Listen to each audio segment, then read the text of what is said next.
This is MC Fireside Chats, a weekly show featuring conversations with thought leaders, entrepreneurs, and outdoor hospitality experts who share their insights to help your business succeed. Hosted by Brian Searl, the founder and CEO of Insider Perks, and powered by insights from Modern Campground, the most innovative news source in the industry.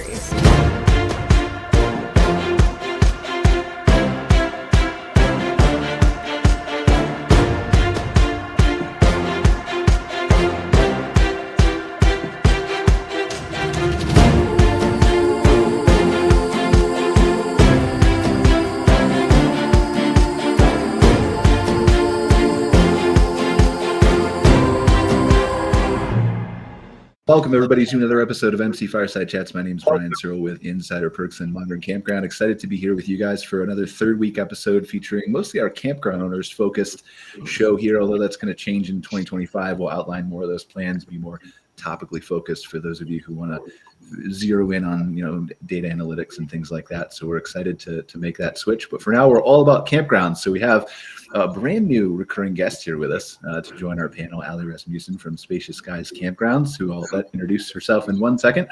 And then we have our recurring panel of guests who you guys are used to seeing: Tom Mason from Ivy Group, Greg Emmert from Camp Strategy, Joe Duemig from At My Community, Rachel Williamson from KCN Campgrounds. I feel like we have a lot of people.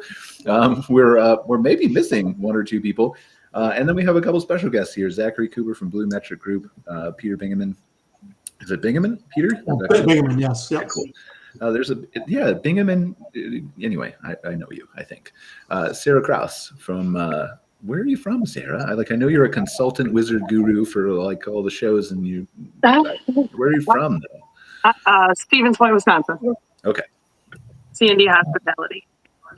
So let's go around and just briefly, Ali, do you want to start being your special recurring guest, and we can go to the special guest from there?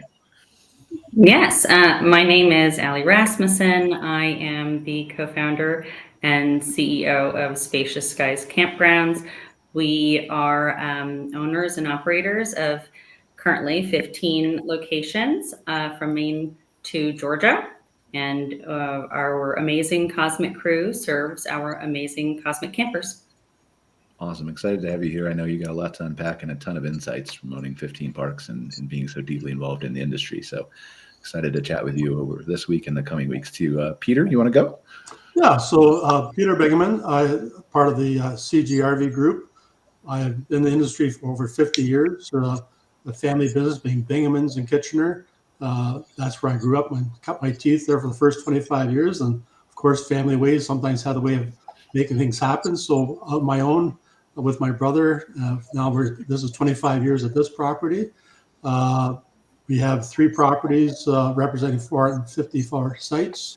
Been in the industry, really involved all my life as past president of the Provincial Campground Association and the National Association president as well. Of Canadian, right? Yep. Okay. Yep. So you're camping in Ontario? Yeah, camping in Ontario, yes. Yep. Okay, very cool. I'll be at the conference that is now a merged thing here in Niagara Falls. Yes, I've been there a number of years. I know Alex very well. So excellent. Yes.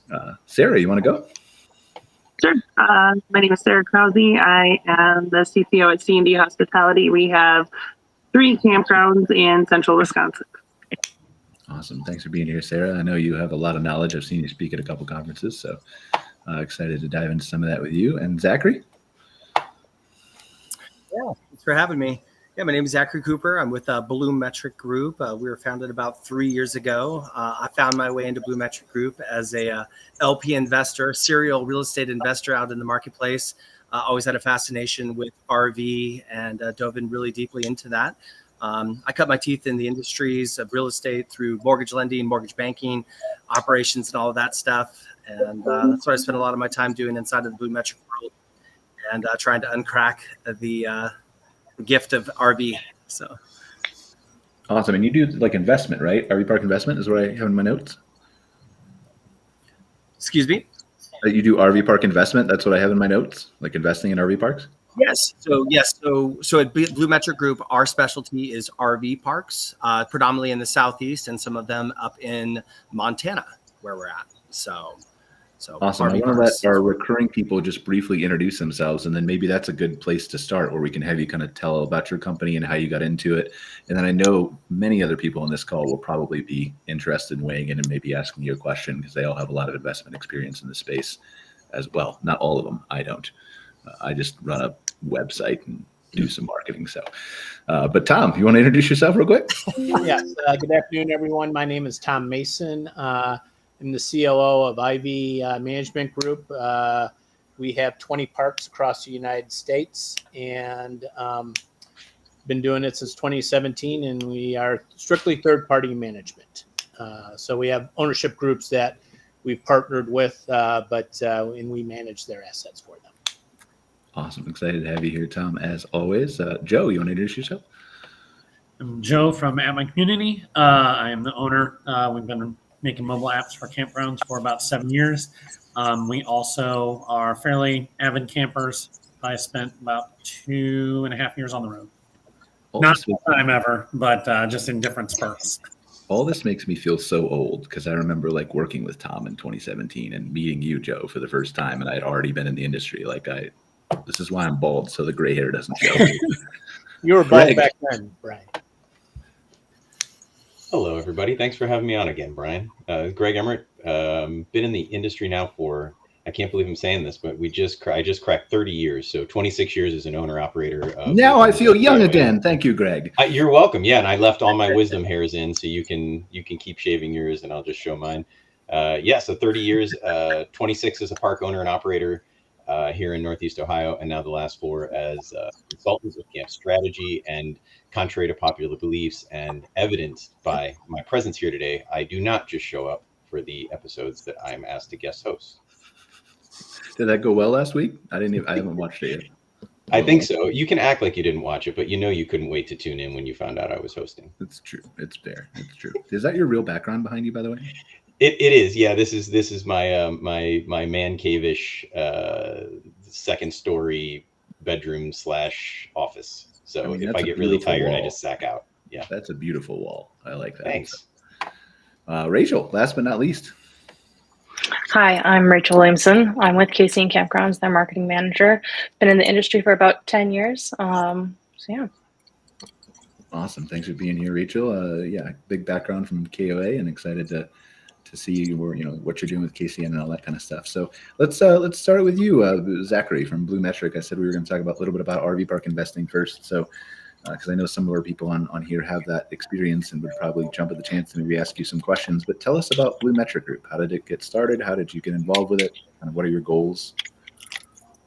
Yeah. So I work with our founder, John Cascarano, who had founded the company about 3.5 years into it. I came into it about 2.5 years into it as an LP investor. But John's background was he was a commercial attorney, and he was working with a lot of mobile home providers, wanting to maybe get a little piece of the action, wasn't really getting in on it, but started to notice a lot of deal flow around the RV space and started to understand the numbers inside of that. So it kind of happened organically. But John's got a better story than I did. He sold his first house to buy an RV park. And his wife was on board for that, surprisingly. But anyway, bought his first park, really had some great results with it, really loved the space. So let's do it again. Did it about 3 times, and then quickly realized if you don't own the management company and you don't want to, drive a tractor and manage the park every day, you're going to have to go big, or, maybe it's not the best investment. Everybody wants to own an RV park until they actually own one, for that matter. And so either way, so we vertically integrated, and we decided that we were going to go all in. And that was about the time that I met John as an LP investor.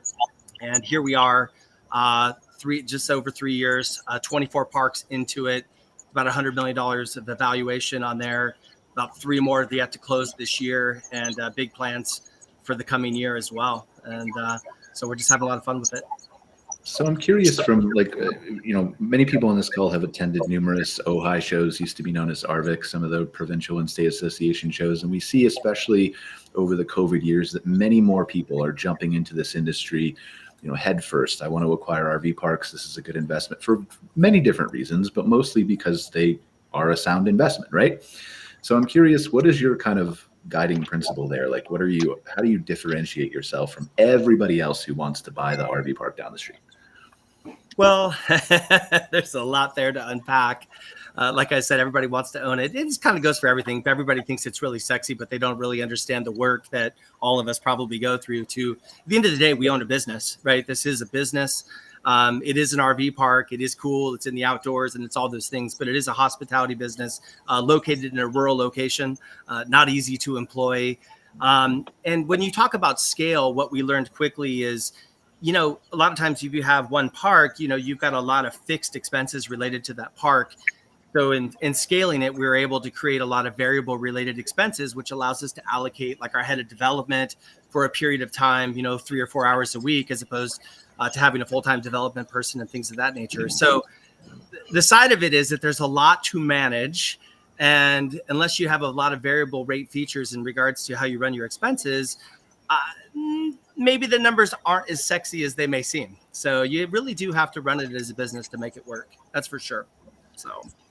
So what do you think are some of the things that kind of set you apart as far as your philosophies? And don't give away any of your secrets if you don't want to, but just... We're pretty transparent. I would say to you that a lot of our secret sauce is our acquisition process. We're dealing with sellers directly.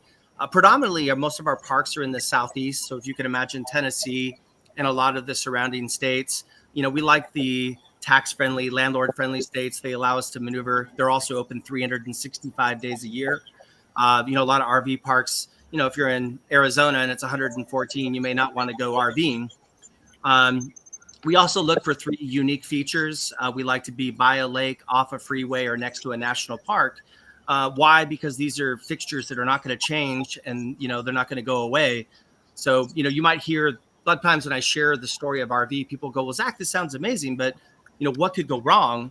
And I'd say, well, the only time I've ever heard a lot of bad stories is like the Ghost Town Park, and we're not in Texas. I don't have anything against Texas for that matter. Anybody watching this in Texas. But there's a lot of RV parks. But when you hear about a park all of a sudden becoming vacant, typically that was next to like an oil field or something like that. So we're not pumping oil anymore, or maybe administration says you can't pump oil for that matter. And that park now becomes a ghost town. So we like those 3 fixtures. Our acquisition process is that we're usually predominantly dealing with sellers directly. So we're buying family-owned operations directly. So we're not dealing with brokers or realtors. So, half of real estate is buying right. And I think that we buy right from day one. And that's by design. We have a very amazing acquisitions team. I won't give that sauce away, how they're so good. But I will say this. They will knock on doors that I typically wouldn't knock on just to find out who owns these parks sometimes. But that's what we do. We buy right. We set ourselves up well. We run it as a business. And at the end of the day, we think we set ourselves well up for a roll-up strategy in about 5 to 7 years or so. Awesome. Does anybody smarter here on the call want to ask Zackry a question? Tom, Ali, Greg, Joe? Please. You all have something for Rachel? Again, no? You said over the past 3 years, you've acquired 24 parks. Is that right? That's correct. Yeah. Predominantly most of them in the 2.5 years, to tell you the truth. During the time of high interest rates and all that? That's right. And that's the magic right there, is that if we can buy in this market with rates where we were using 8% rates, 8.5% rates on some of those parks, and we're all happy rates are coming down right now. So this is a good thing. But yeah, we are turning the numbers, typically paying people an 8% minimum preferred return to a 10% preferred return on those parks, and never missed a preferred return on any of our parks. Okay. I think that was a good question, but I'm not smart enough to understand all of it. So go ahead. Sorry. Please ask, Brian, as you wish. I love to explain things as well. So please, I spend a lot of time doing this. So please, I think, Ali, you were going to talk. Yeah, I do. So we acquired our 15 properties at a pretty quick clip, right? It was May 2021 to April 23. And we, for a lot of reasons, including like the macro reasons, had paused our acquisitions program to, take advantage of the time to like focus on operations and, honing like various elements of it so that we could really have a well-oiled machine for when another acquisition cycle begins. So Zackry? That's correct. How are you, because you're owning and operating, right? That's correct. So what kind of resources are you putting into your operations platform? How are you keeping up with, like what I'm very familiar with is like the chaos of, bringing in new assets into your like platform and into your systems, and like making sure that your, like guest experience is kept up, and your team is satisfied and cared for. How are you handling all of that? Yeah. Well, we're talking about assets, right? We're talking about RVs, but I would say one of the philosophies that we carry inside of a Blue Metric Group is, people are the assets, right? So I would say to you that we hire right. We have one of our head of operations. He headed up Darden Restaurants, maybe the Olive Garden. We might have heard about that at one point when they were popping up on every corner across the nation. So he's really got the labor side of it down from the cost and expense thing, but he's also a beautiful human being that understands how to identify talent. And, you're always hiring, you're always building your bench. The chaos, I don't know if it ever stops. Management, if we could do without management, this would be easy and probably everybody would do it, right? Right. Everybody, like I said, wants to own it until they actually have to do it. But we focus on it really hard. We use the EOS management operating system inside of our world. So we use that to build up our management processes, setting our annuals, our 90-day rocks. We meet religiously. We have KPIs that are in place. Some of the KPIs are related to experience as well, right? I mean, it's not just about numbers or investment returns. Obviously managing reviews and things of that nature. But, and we model who does it well, right? There are some people out there that do it really well. So we've got some really strong connections of some people. I think, was it Rachel, you were used to be with KOA. I heard that. So we've got some really special people inside of the old KOA world, the Yogi Bear world. And so we've really been able to tap into some of the things that they did really, really well. And we also learned some of the things that they said, maybe you want to avoid these things as well. Not that we didn't slip in some slippery sand at one point. But I guess my point, though, is that we're managing it well. It doesn't come without its headaches. And when we bring on a park, it's very timely. Everybody knows it's going to come online. We know when it's going to close. The bank's in alignment. Everybody's in alignment. Boots on the ground. And we'll be there to get that park, successfully turned over. And then we manage it from a KPI standpoint and hiring right. And we keep the best of the best people that they had in those parks. A lot of people don't want to leave these parks that they've been around for a long time. We like to keep great talent around. So we will definitely do that and assess their abilities as we move forward. So I would agree with that last comment. I mean, as we take acquisitions on, I'm always asked, are you going to bring in all new team members? And I always say no. I mean, there's no reason not to, unless someone just decides they want to move on. That's, of course, their choice. But we usually try to retain as many people there as possible with the understanding of an evaluation process for 90 days. But they have institutional knowledge of the park and how it operates, which is always very helpful for us. We concur for sure. It is an interesting dynamic, and obviously I'm not brave enough to own a campground, but it is an interesting, like from an investment standpoint, if you come in and you see the people who, like you said, know the park and the operations, and in some cases, if there's a lot of seasonal guests, they know who they are, they're on a first name basis. And then there's a balance with, like, you bought the asset and you want to make it more profitable and better. So are they part of the problem or aren't they? Like but it's a deep evaluation. It's not just I can do this strategy always the same way at every place. Each park is different. People make it different. The mix of business makes it different. So every park is different. I would echo Tom's sentiments there. There's always a lot to unpack. There's lots and lots of uniqueness about every park for sure. For those people that have large acquisitions and numbers of parks, how are you guys looking at supporting your different associations? Because again, the camping industry, there's state associations, and up here there's national and provincial associations. But how do you guys support? Do you continue to support the local associations, or some people say they're big enough they don't need them anymore? Oh gosh, I would love to answer that. So we make sure to, support and keep our memberships active with all associated, state associations and the National Association, OHI. really find a lot of value in like just maintaining that relationship and that support system. In fact, our Carolina parks right now are participating in the Harvick park crawl. I forget what the official name is for it, but there's so much value in just sharing those resources and that knowledge and connecting with peers in the industry in that regard for my team members. So there's so much value in a lot of ways. I think it's a very interesting question, because like for me, like owning Insider Perks, like we've long been, supplier members of almost every association we can be a member of. And I don't know that we get like a ton of value from it from a supplier standpoint outside of the trade shows and things like that. And certainly some people are better at recommending us than others from a supplier standpoint, but I always want to support those because they make the industry go around. And I think it's really interesting from a perspective of these new people, new being, 5-6 years old or more recent, who have gotten into the industry.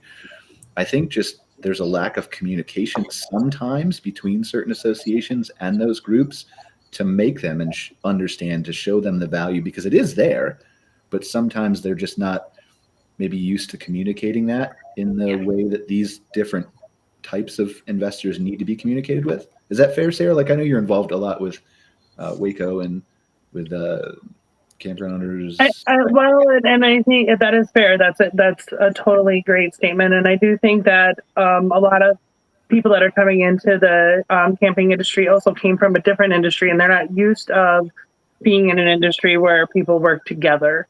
So a lot of these associations are people sharing info and lifting each other up, and that's not always the case in other industries. So when you say let's join this association, they think, well, whatever.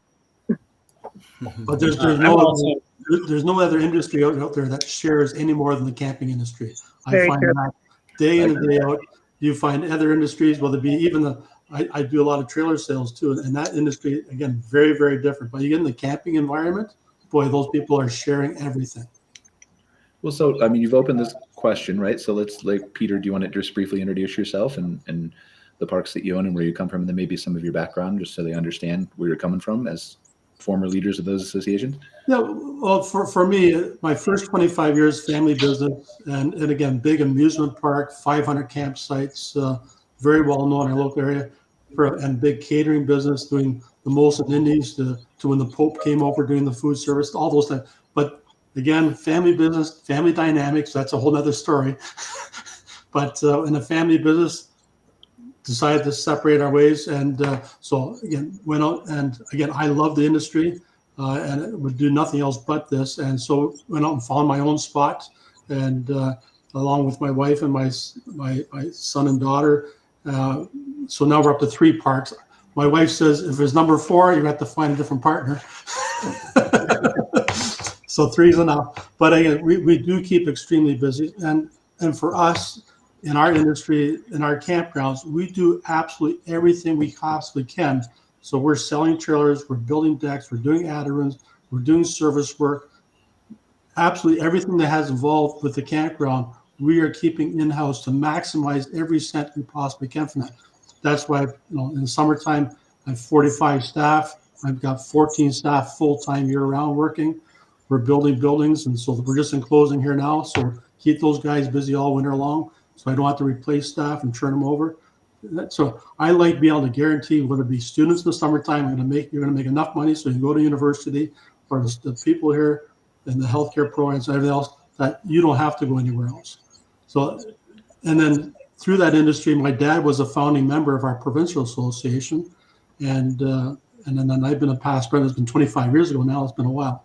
25 years ago, it was a president, and then president of the National Association when it came on. So I live and breathe it every day, love it. And again, sometimes I'm going to say there's always a concern. I'm going to call corporate parks coming in and taking some, is the heart beating still inside those campgrounds? And that's why on the association side, sometimes looking at the big corporate parks, it's all about spreadsheets and dollars and returns. And sometimes a little short-sightedness looking at, we're only here because of the associations, the work that they're doing day in and day out, that they've done in the past and will be doing in the future. And to drop those guys just for the sake of the dollar, I'm not sure if that's the thing. Anyway. Yeah, I mean, I think I agree. I think there's definitely a widespread or wide gamut of people who are coming into the industry. I would say that based on my experience and all the people I'm connected with on LinkedIn and talked to on this show and everywhere else through Modern Campground and Insider Perks, that I think most of them are not like that. I think most of them want to support the associations and be good stewards of the industry. But I think just like any news cycle, right, the bad actors stick out in your mind more than the good actors do. And so I definitely know there are some of those out there, but I choose to be glass half full and think most of them are not that way. Yeah. But walk us through, do you mind briefly just telling us about your parks and kind of what your philosophy is and how they are a little bit, stand out, different, special? Sorry, for my parks, you mean? Yeah. So we're within, they're only 15 minutes apart, the three parks. So they're right side by each almost. And with our local area here, 750,000 people right within, well, not including Toronto, but let's just say within the half hour around us. So we're quite urban that way. If you need Tim Hortons or Canadian Tire or Walmart, it's 5 minutes down the road. But we're all in the country. So we do a lot of, the parks are primarily seasonal parks. There are overnight sites in each of the parks, which again is absolutely key for to keep the strength in the parks and the atmosphere and to grow the parks. You have to have overnight sites. There's a lot of people that have gone to, especially those that are sort of semi-retired, that they've said no more overnight guests. We're just strictly into seasonal camping now. But you're losing the lifeline for your future. So that's one thing. I think with the big park model trailers that we have up here, a lot of the American price is all 400 square feet with the loft and such like that. Ours are 540 square feet. So that's sort of the maximum size we can build to, but no lofts. But I think that's the way the industry's going more because the cottages and stuff like that, people can't afford that anymore. And so this is their true cottage getaway. And they're not getting any cheaper, that's for sure. And we're down to Indiana next week for the big RV open houses. That's all happening next week. So we leave here on Sunday to go down there for a couple of days to meet up with our manufacturers. And even they're bringing on brand new manufacturers that are brand new to the Canadian industry. Well, I'm not going to buy it from you until you become a member of the Canadian Association of Manufacturers. And so I brought 2 manufacturers on just by stating that. So that's where I feel strong about that kind of stuff. Awesome. Well, there's one nugget that you pulled out, and if anybody else has any questions, I want to make sure that we get to Sarah and give her a chance. There's one nugget that you said, though, I want to come back to after we talk to Sarah, and that was the interesting thing about keeping your employees employed year-round, because I think that's going to kind of, like, there's a lot of devil's advocates and people who also can't maybe figure out a way to do that. And so I'm interested to talk to you about how you do that, why you do that, but I think it'll also lead into a conversation we had with Ali about just paying attention to maybe the needs of various different groups and people and how they, and so we'll come back to that in 1 second if you don't mind. But Sarah, hi. Hello. So I know, like, I came across you the first time when well, maybe not the first time, but I think you messaged me or emailed me or something related to AI maybe. But yeah. We came across each other at the Campground Owners Expo in Branson, I think is where we met for the first time, right? And you were giving a session, I think, on AI. Yep. But so tell us a little bit about your background. I started as a manager about 8 years ago of one of the parks, and then they have acquired 2 other parks since then. My background is in food and bev, and I ended up in the campground industry, and so that now we're overseeing the operations of 3 parks. All of them have a restaurant on site, and then I've just kind of delved into all of the different marketing aspects of the park and all of the fun things in the camping industry. So we've talked a little bit, we've had some conversations here with people about how, like Zackry was mentioning, when he acquires a park, he has certain KPIs and certain metrics and things he goes through. Like from your perspective, and do you focus heavily on marketing? Is that an accurate statement? Or can you talk about it anytime? So from I don't know whose thing that is. Apparently it's gone now. Okay, maybe. So we'll see who's that is. Let's see, we can mute people. Nope, not Sarah. Okay, well, we'll figure it out.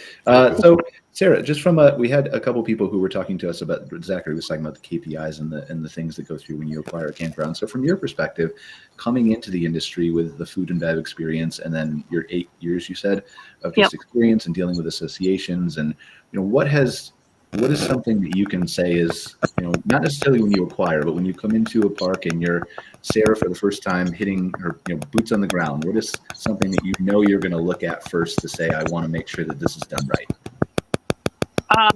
Definitely the infrastructure of the park is the first thing that we're looking at.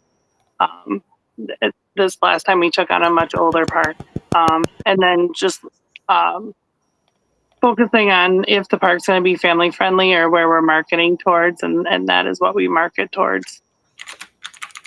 What is something consistently that you've kind of seen as you've come into these 3 parks that you always know has room for improvement? Is that a fair question? All of the parks are older parks, so electric is always something. Electric and the infrastructure, the sewer systems, all of that stuff is an improvement, and it's a pretty easy investment when you move to full hookup sites and 50 camp sites, and then you're able to charge more for your sites. So I'm interested in food and beverage just specifically real quick. And if anybody else has a question, please, I'm happy to shut up because nobody wants to hear me talk more than they already do. But so for food and beverage specifically, right, this is something that I think it's probably fair to say if it was easier to learn about and there were more use cases in the industry and people could clearly see a path to profit, that perhaps more people would add at their campgrounds and especially the RV resort side, the luxury side, right? Yep. So what are some of the benefits that you see? Because you said you had food and beverage at everyone. Are we talking about like restaurants? Are we talking about ice cream or pizza, or what are we talking about? All of the all of them have a restaurant and a concession stand and a like short order place as well. So all of that is just adding to your ancillary income. And I've seen some people say, well, the campers are making their own meals and you just have to give them stuff that they can't make on their campfire. So, and everybody wants to feel like they're at a resort and that they're getting resort style food. So when you're focusing on drinks and tropical drinks and all of that kind of stuff, people are going to buy them. And the nice thing about that is people are also on vacation. So usually the sticker shock isn't there either. Is it a target demographic? Like, because I think what you're saying is mostly true, but there are also certain demographics that are probably more likely to purchase drinks and more likely to go to a restaurant. So do you find that's the case? And then I think my second part question to that is, we've read a lot over the last few years about how restaurants, especially during COVID and the shutdowns, but afterward and now with people cutting their expenses, have a hard time making a profit that would make a difference in the eyes of especially larger investors. So how do you see that as a challenge that can be overcome? I think RV campers are the ones that are still spending money. Your rustic camper, or if that's what their campground is focused on, those people are the people that are still cooking over the fire and their pudgy pies and all of that fun stuff. And it is a very volatile industry right now, especially when you're dealing with food costs. Food costs and labor is in the restaurant industry is way out of hand. And convincing them, not scaring them away. You just have to really pay attention to what's going on and do your best to kind of watch your food prices and keep good staff when you got them, and really just evaluate who you're marketing, especially in a campground, because again, they want to cook the s'mores on their thing. They want to make the brats and the burgers and all of that stuff at their site. So you've got to convince them that it's stuff that they can't fit in their freezer, in their camper, and that they want to come out and purchase those items from you instead. Well, it's a convenience, and then depending on your demographic, it's a selling point, right? I mean, this is marketing kind of 101. Like everybody will, not 101, basic from all the things you're talking about from food and beverage, but from a convenience standpoint, this is why they have Hunt Brothers Pizza on the East Coast. This is why we have Hershey ice cream. This is why, because it's very easy for like mom and dad are tired and the kids are running around all day and they're playing all over the yard and with all the activities, and I don't want to come home and cook after all that, right? I'm on vacation. The kids can go to the playground. I can sit outside, right? So that convenience aspect is huge for it. But then if I'm a campground owner and I'm looking at, I want to add some type of food and beverage beyond the demographics of it, what are the ways that I can potentially look at to make it profitable enough for me to actually divert my attention toward that? Like full food and bev is what I'm talking about. And alcohol. Yes. Yeah. Whatever you want to talk about. It's your expertise. It's not mine, right? Yeah.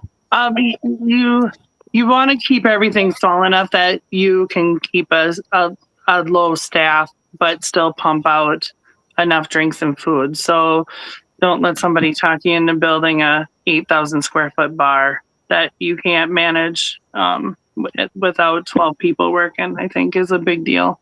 And some people. Oh, so Sarah, I mean, I would love to dig into like your sort of like formula, I guess, because we have, you know, our parks are on average like 100 to 120 sites. Our market, we are definitely trying to be like a very easy to access option for the most people, right? So we're riding like a $50 to $60 a night kind of rate on average throughout, you know, the collection. We are you know, if we are thinking about how to add like a food or beverage amenity, that's like how we look at it. We actually look at it as an amenity. So if it's going to be like a snack shack that we're running, like that's how we approach it. We're not trying to, we're like thinking about any profit being sort of like a bonus. We much prefer to partner with like food trucks in the area, or even in certain cases, bring in like a you know, a catering partner. So, you know, it's thinking about all those variables, right? Like your, you know, seasonal demand, your weekly demand, your number of sites, your market, like what is your formula to get to a point where you are like, you know, operating and managing that service yourself and expecting a return from it?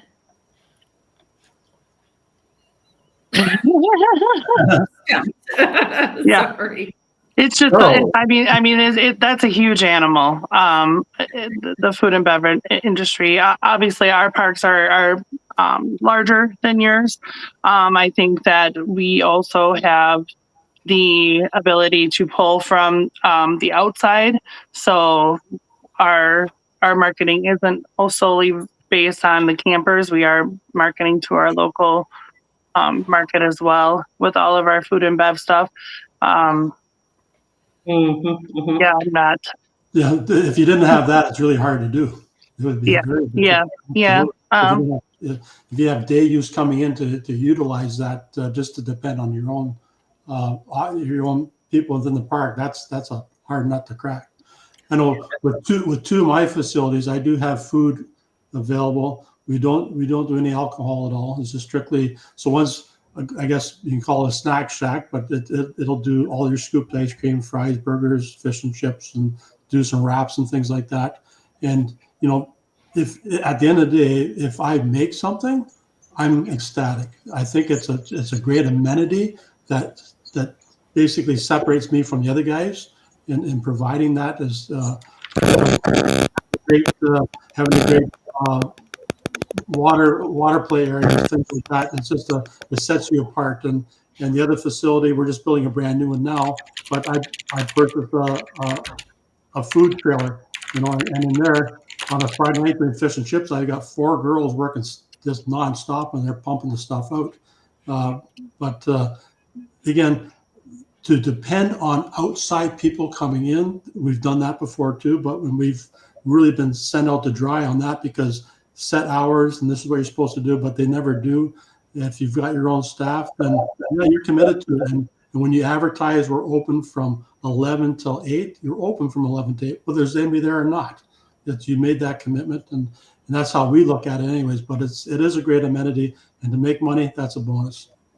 Our experience has been with the food trucks, and going back to the conversation about engaging local talent. That was an easy way for us to engage the local talent and also get local exposure when we called in the food trucks. And, you know, to make a little on something is great. And that's kind of how we looked at food, even if we tried to do it on our own. So, and you can also change up the menu a lot in the food truck world. And, in certain states or different things, you can also do alcohol in food trucks because they can have certain alcohol permits, much like a wedding permit and things like that. So I'm not giving you alcohol advice here, but I'm just saying that the food trucks was a great experience for us. Make it a little, like you said, is a bonus, but we were able to do that through the food truck side of it. And it's a great amenity, and our people like it. And our food trucks want to come back. Yeah. Tom, you're unmuted now, I think, if your mic isn't making staticky noises. Yeah, hopefully. Sorry about that. But it was going back to Sarah. So when you said outside, locals and all that, we have a couple parks like that. What have you seen as kind of the mix, or did you measure that at all? What you get locally versus what you get from inside the park? It's definitely mostly campers. I would say 80% of our business is campers. Okay. So the locals are the bonus on top of all of that. And it really does depend on the location of the park, if it meets their needs, meaning what's the closest store nearby, things like that. Okay. Thank you. Yeah, I mean, what's it's an area question, like you're just talking about, right? Like this is we've talked for people for years about, some people will come to us, I don't know why, because I'm just a marketing guy, and ask, what should I carry in my store? And the issue is, and the real thing is, well, you've got to carry something in your store that's, yes, you want to carry the staples that people need, but also something that is unique that they can't just run down the street 2 minutes to get from Walmart at a cheaper price than it's in your store. And so we've worked with a lot of park owners who carry like the grass-fed beef and the local farm fresh eggs from the people down the road. And I think that kind of stuff makes a difference. But it's the same thing with a restaurant. Like you can't have just the local burger. Like you can't sell frozen burgers. You can't sell that. They can also get right down the street. Now, if you're in a rural area, it's easier. But if you have high competition, and like what Bingeman's was saying, like where everybody's around them, you have to have something, and that may be the food, that may be the atmosphere, that may be the price, that may be the quality, that may be, but you have to have a difference maker. Would you agree with that, Peter? No, I think the convenience of being right there, that people do not have to to go anywhere, speaks volumes. And sorry, I should have clarified. I was talking about just to draw the outside people in the city. Yeah, so to get the day use coming in, our one park, basically we're at the point now where, because we're so close, that we're basically going to limit the number of people to come for the day use because of the beach area that we have there and the play toys in the water. That it's maybe a little overcoming of the rest of the park and being a disservice to our campers, because that is our primary business, is our campers. So we may have to go back and say, okay, we're going to limit to 100 people. And once we're at that limit, we're done for the day. The gates closed. People for pizza, phone call, it's here in 5 minutes type of thing. That's how close they can get pizza for. So I think the convenience of having it right there, yes, is great. But again, having the consistency of time, the food trucks are great. And I think it's a great asset to have them come in, do a 3-4 hour spiel, and then they're gone again. But to cover the period of time, that's where, if you have a snack shop, and if you, let's say, rent it out to somebody to utilize for the year, and they look after all that problems, the headaches, and stick these hours, that really, at the end of the day, didn't work either, because there's hours they're sitting there doing nothing. And so, but our own staff, we can keep them busy doing other stuff for sure. There's always a list. It's an interesting thing that you bring up about the day use, though, because this is a common thing I think that I hear from campground owners, and maybe not food and beverage related, but day use, swimming pool related. I don't want to do that because it's going to get too crowded, because I can't manage it, because my campers are going to think it's too crowded. And so that is a negative. But what are some ways that you or anybody else who wants to jump in here would find to manage that, to make it as effective as possible, to balance it so you can have the best of both worlds? We've tried to do it like over, during the week. You can, buy a pass for during the week. But on weekends, obviously, when you're busier, it's not available. But generally we haven't, it typically leads to complaint from our campers inside the park whenever we sell out passes for those to come in from outside. And that has a lot to do with the size of our water feature and our pools. You have more space, then you may need those people, but in our parks, we typically don't have that luxury. So we're somewhat constrained by the size of the pools. And it's only at 2 parks that we've done it, or we've attempted to sell the outdoor passes. And quite honestly, it hasn't been overly successful.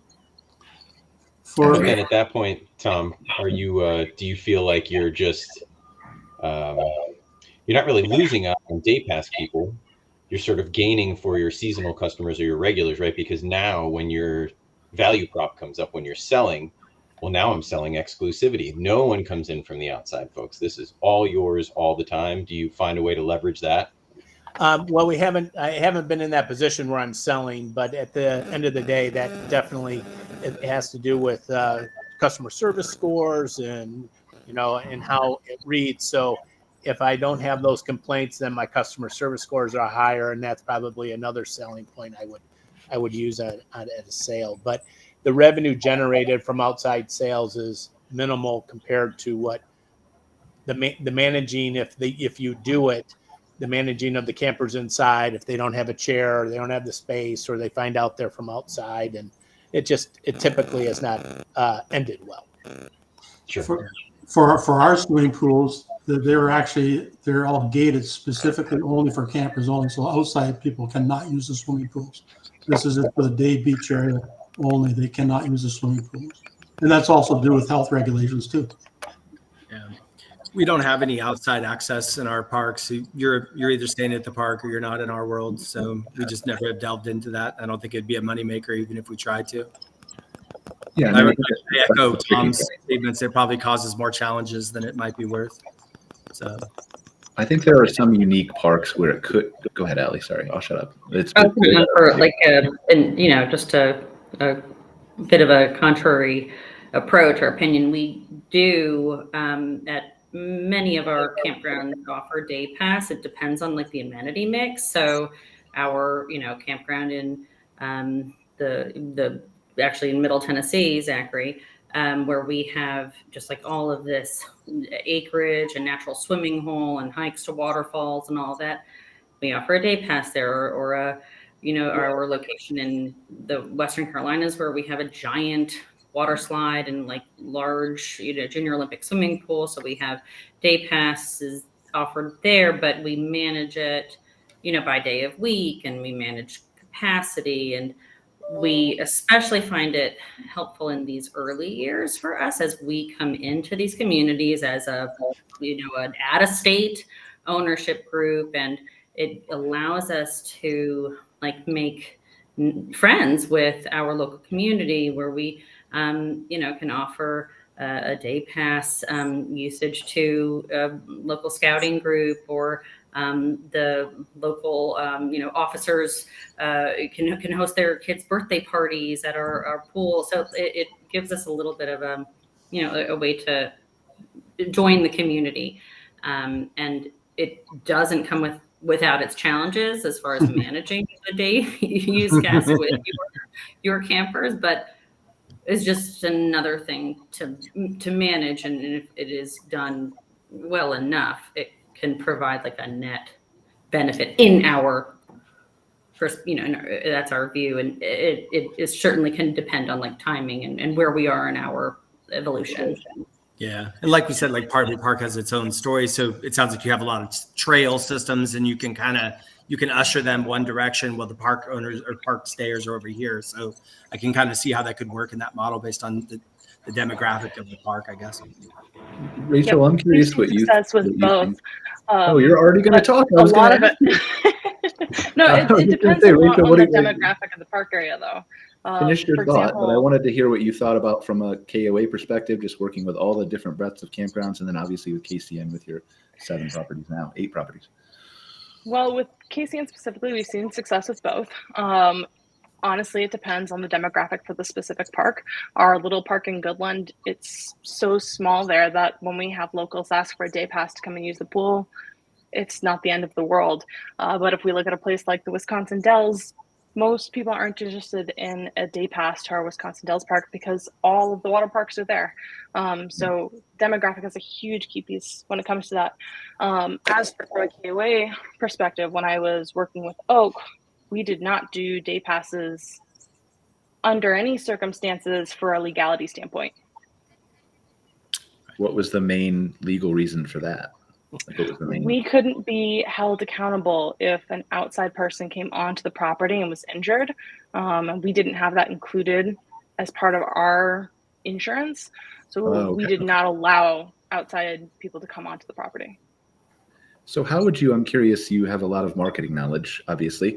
How would you, like if I was a campground owner and I decide I want to do this, either from a day use perspective or food and bev or whatever it is, right, to get more people onto my property, to build ties with the local community, like Ali said, how do I market that in a way that ensures that both sides of those people are happy, both the day use people and the people who are camping with me? I would say leaning more towards keeping the park specific for your guests on the weekend and opening up during weekdays, depending on your demographic, of course, and when your seasonality for your park is. But really playing to letting your guests enjoy all of the amenities possible when they're there, which typically for most of our parks tends to be the weekends, and letting the weekdays be the days that you can have locals come in. And a great way to advertise all of that is working with a local chamber. Okay, makes sense. Joe, you've been so quiet today. I've tried jumping a few times. Joe, how can technology help people manage this? Well, actually, we have two parks that, at least two parks, I think there might be more, but that actually manage day use passes through their app. So I was just actually looking up one of our customers. What they do is they have 3-hour blocks, 3 blocks a day, where they can book on there. They have 20 a day. And so that's only going to allow 20 more people in at any given time. And they'll have, I was looking, and it's between, I mean, they have some days that have nothing, obviously, but they'll have up to 42 people book at, I think it's $10 a person. And so that's what they're doing with theirs. The way they do it is they start at, I think, noon on Sunday. And so they can get Sunday in as well. And that seems to be a pretty busy day for them. And then close it off at 3 o'clock on Thursdays. Sunday's interesting because most people are departing, right? To get back so to they do work. it after checkout time on Sunday because that still gives them a weekend day to do day use. Since they do 3-hour blocks, it makes sense for them. If they were doing it all day, then people might look at that, well, I get half the day then. And so it kind of works out well for them.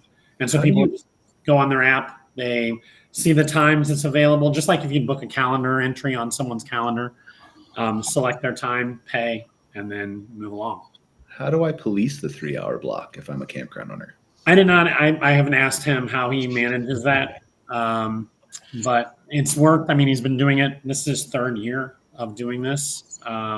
He tweaks it a little bit every year, asked me to change a few things for him. But yeah, I mean, it seems to be working. This year he added a certain group gets free passes if they can follow this specific link into their app. And then I think he's also messing around with doing some full day mixed with portions as well.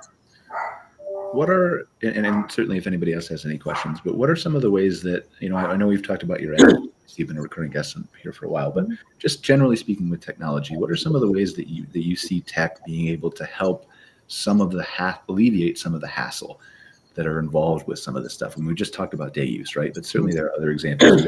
So many parks.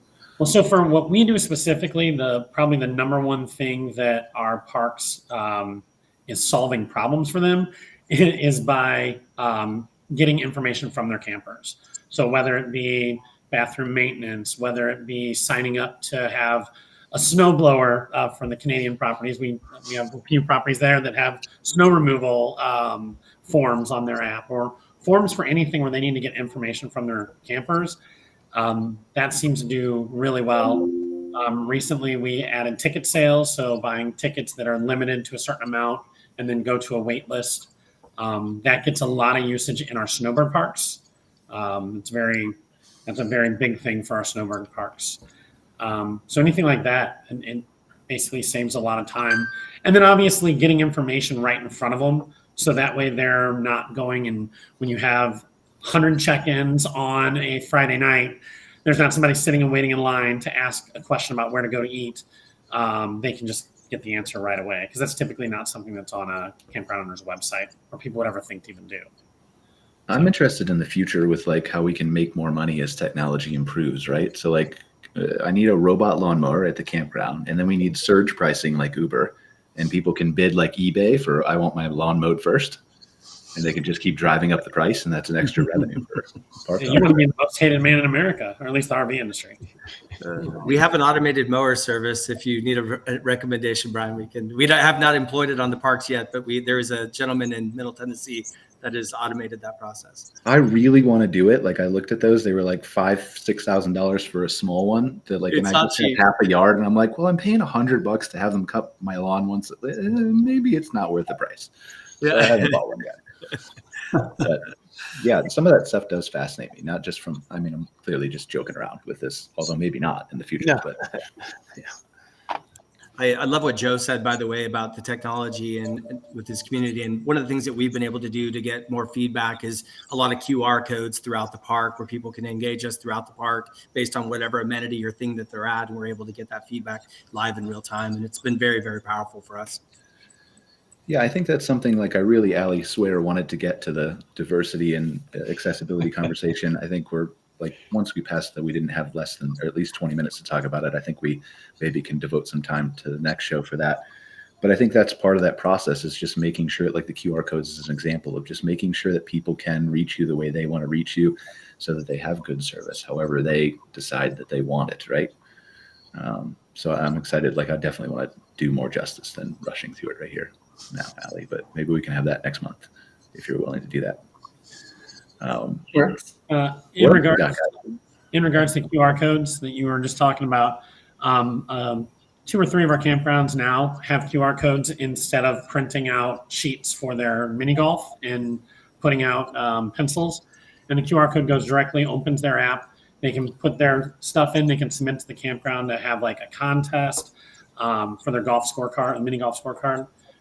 They can also see their history. So like we have some Palm Springs properties that they're going to be keeping track of how people do at individual golf courses in the area. And so you can see all of your history and everything there. So it's kind of a neat addition. How do I account for my handicap, Joe? You would probably subtract about 100, right? Yeah, at least 100, 150. It varies depending on the day, how long I sleep the night before. We don't have a golf coach as an amenity on our park. I'm sorry, Brian. Right. Maybe that's a good idea, though. I definitely need it. So, what else we got, guys? We got a couple minutes left. Any final thoughts? You had asked Rachel about marketing for day passes, and with our new park, with our new aqua park that we put in a very rural community, the way that we were marketing for day passes is we were utilizing things like Groupon. We were using the back of grocery store receipts and really hitting our SEO heavy on Google as well for that. Awesome. Did you get results that you thought? We did, probably better than I thought. Like I said, it's very rural. So we did have a really good showing for day passes. I was surprised. Were you able to track that back to that? You mentioned a couple different things you tried, and obviously we know we can track SEO, but were you able to track the other things that you did? Yeah, well, if you use Groupon or the company that does the receipts, they do a really good job of showing where people are getting that stuff from and and we save all of our anything that came in. We have a license plate reader, so we ask people where they were from and where they got their stuff, and that's all entered into that kind of stuff too. So that's a really cool way to diversify the funnel. Yeah. Well, and speaking of the rural versus non-rural areas, we talked about on-site food. We were at a park in rural Oklahoma. They actually have 2 restaurants on sites, and they only have probably 30 to 50 sites somewhere in there. But they have a sports bar and like a nice restaurant. But they're the only they probably wouldn't exist without the RV park, but they're the only gig in a half an hour. And so we actually ate at both of the places, and they were both completely full both nights we went there. So it kind of really all depends on your area and what's available. Yeah, your demographic and what is available in the near. Yeah, I think that's. So, I mean, there were probably only 5 campers that were like people that were camping in those restaurants that night. Yeah, and we've talked about that before. Like we obviously don't have time to get into it right now for multiple reasons, including we have 36 seconds left on the show.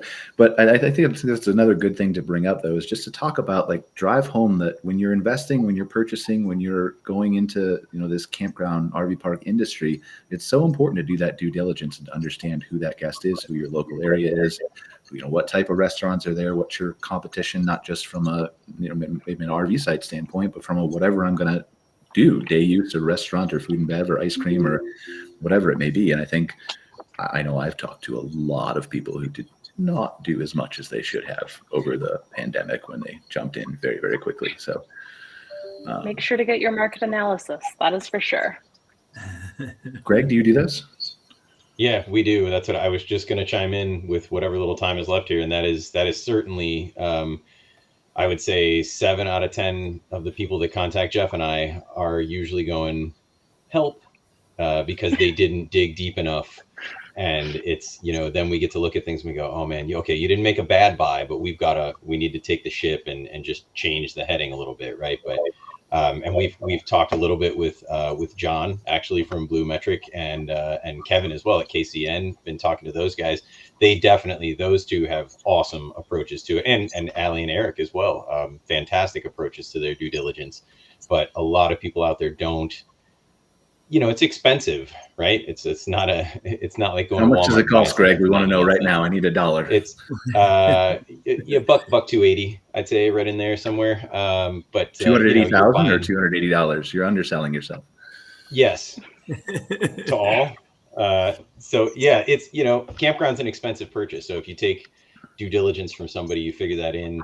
Maybe it's only a percent or a portion of a percentage of the tenths of a percentage of the total purchase price.